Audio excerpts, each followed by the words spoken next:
Well, hello everyone. Today is March 22nd, and we are in the book of Deuteronomy, chapter 5, verse 1 through chapter 6, 25.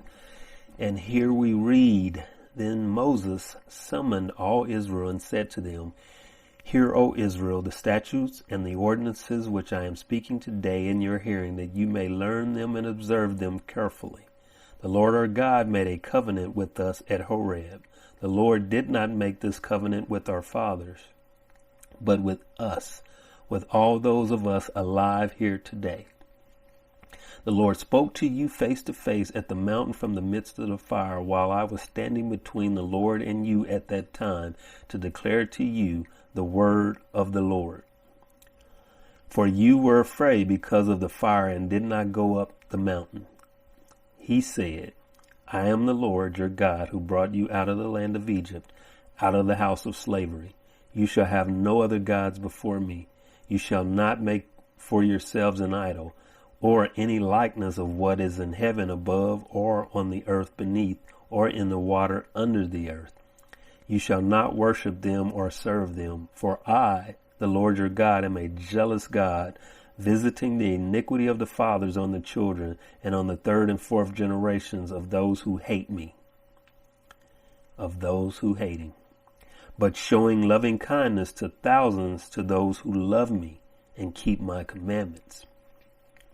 So if you love the Lord, you won't be punished for those iniquities that have been passed down to you from your fathers and forefathers.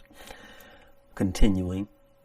Verse 11, You shall not take the name of the Lord your God in vain, for the Lord will not leave him unpunished who takes his name in vain. Observe the Sabbath day to keep it holy as the Lord your God commanded you. 6 days you shall labor and do all your work, but the seventh day is a Sabbath of the Lord your God. In it you shall not do any work, you or your son or your daughter or your male servant or your female servant or your ox or your donkey or any of your cattle or your sojourner who stays with you, so that your male servant and your female servant may rest as well as you. You shall remember that you were a slave in the land of Egypt, and the Lord your God brought you out of there by a mighty hand and by an outstretched arm. Therefore the Lord your God commanded you to observe the Sabbath day. Honor your father and mother, as the Lord your God has commanded you, that your days may be prolonged and that it may go well with you in the land which the Lord your God gives you.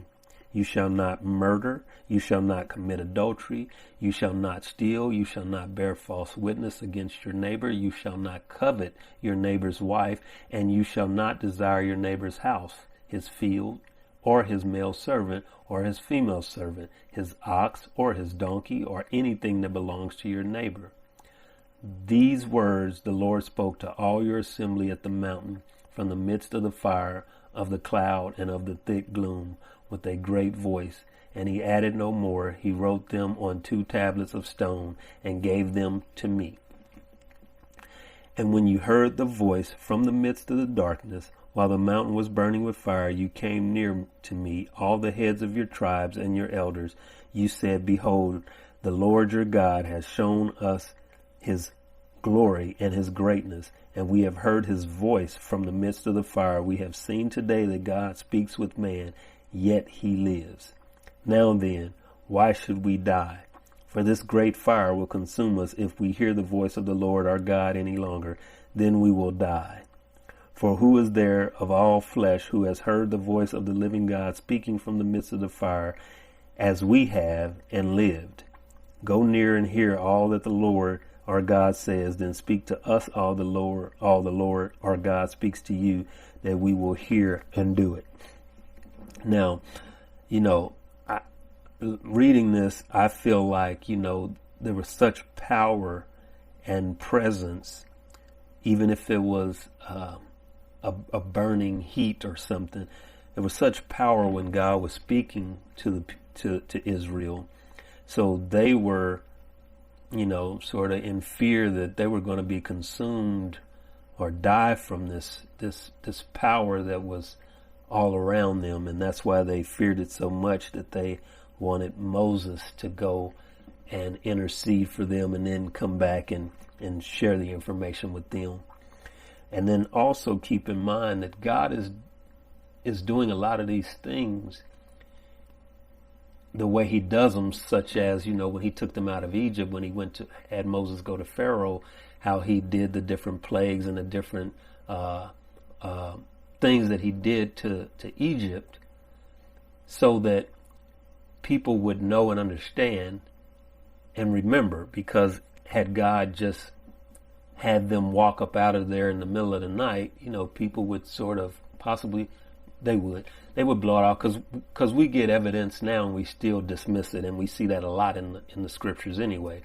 But had God done it in a more simpler, straightforward form, people would sort of dismiss it, rationalize it as happenstance, coincidence, luck, all that kind of stuff. So God had his reason for doing things the way he did it, and it was important to help those who love him to really know and understand and see him, because obviously there were many corrupt people in the nation of Israel that were ultimately weeded out before they entered into the land that God had promised them.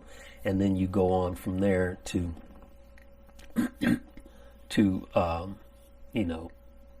where the people of Israel obviously will fail again. But anyway, I will continue on. Let's see where I was, down at chapter 28, continue verse 28. The Lord heard the voice of your words when you spoke to me, and the Lord said to me, I have heard the voice of the words of this people which they have spoken to you. They have done well in all that they have spoken. Oh, that they had such a heart in them, that they would fear me and keep all my commandments always, that it may be well with them and with their sons forever. Go, say to them, return to your tents, but as for you, stand here by me, that I may speak to you all the commandments and the statutes and the judgments which you shall teach them, that they may observe them in the land which I give them to possess. So you shall observe to do just as the Lord your God has commanded you. You shall not turn aside to right or to left. You shall walk in all the way which the Lord your God has commanded you, that you may live, and that it may be well with you, and that you may prolong your days in the land which you will possess. Chapter 6. Now this is the commandment, the statutes, and the judgments, which the Lord your God has commanded me to teach you, that you might do them in the land where you are going over to possess it, so that you and your son and your grandson might hear the Lord your God, to keep all his statutes and his commandments, which I command you all the days of your life, and that your days may be prolonged. O Israel, you should listen and be careful to do it, that it may be well with you, and that you may multiply greatly, just as the Lord, the God of your fathers, has promised you, in a land flowing with milk and honey. Hear, O Israel, the Lord is our God. The Lord is one. You shall love the Lord your God with all your heart and with all your soul and with all your might. These words which I am commanding you today shall be on your heart. You shall teach them diligently to your sons, and shall talk of them when you sit in your house, and when you walk by the way, and when you lie down, and when you rise up. And we just don't do that like we should anymore. But we need to really press upon our kids so that they know and are fully given the foundation of believing in the Father and the Son and the Holy Spirit. You shall bind them as a sign on your hand, and they shall be as frontals on your forehead, meaning it is always in the forefront of your mind. You are thinking, you are living this truth. You shall write them on the doorpost of your house and on your gates. Always be in remembrance. Then it shall come about, when the Lord your God brings you into the land which he swore to your fathers, Abraham, Isaac, and Jacob, to give you, great and splendid cities which you did not build. Wow. And houses full of all good things which you did not fill, and hewn cisterns which you did not dig, vineyards and olive trees which you did not plant, and you eat and are satisfied. Then watch yourselves, that you do not forget the Lord who brought you from the land of Egypt out of the house of slavery. You shall fear only the Lord your God, and you shall worship him and swear by his name. You shall not follow other gods, any of the gods of the peoples who surround you. For the Lord your God in the midst of you is a jealous God. Otherwise, the anger of the Lord your God will be kindled against you, and he will wipe you off the face of the earth. You shall not put the Lord your God to the test, as you tested him at Massah. You should diligently keep the commandments of the Lord your God, and his testimonies and his statutes which he has commanded you. You shall do what is right and good in the sight of the Lord, that it may be well with you, and that you may go in and possess the good land which the Lord swore to give your fathers, by driving out all of your enemies from before you, as the Lord has spoken. When your sons ask you in the time to come, saying, what do the testimonies and the statutes and the judgments mean, which the Lord our God commanded you? Then you shall say to your son, we were slaves to Pharaoh in Egypt, and the Lord brought us from Egypt with a mighty hand. Moreover, the Lord showed great and distressing signs and wonders before our eyes against Egypt, Pharaoh and all his household. He brought us out from there in order to bring us in, to give us the land which he had sworn to our fathers. So the Lord commanded us to observe all these statutes, to fear the Lord our God for our good always, and for our survival as it is today. It will be righteous for us if we are careful to observe all this commandment before the Lord our God, just as he commanded us. All right. We'll continue on quickly into Psalms 37, verse 1 through 4. And here it says, do not fret because of evildoers. Be not envious toward wrongdoers, for they will wither quickly like the grass, and fade like the green herb.